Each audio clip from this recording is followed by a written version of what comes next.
ituro ko ang sikretong teknik sa pagkabit ng gulong. Ito po, tali lang.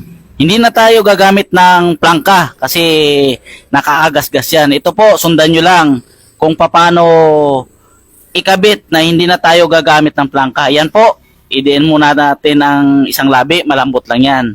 Tapos papaikot natin yung tinali nating straw na yan sa mugs. Yan, ipaikot natin sa loob. Tapos lagyan natin ng hawakan para hindi tayo mahirapan pagka hinila natin yan mamaya. Yan po, oh. Yan, tingnan natin. Yan, sundan nyo lang. Yan, pilipit lang natin yan.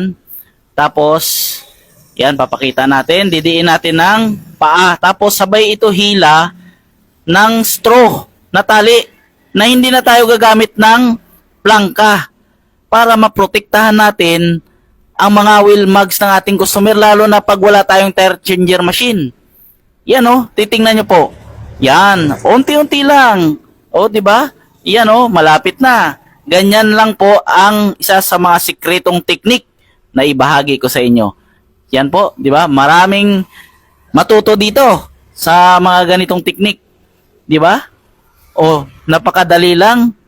O, matigas na gulong yan kasi 90-80 yan. Yan, oh. Maraming salamat. Peace.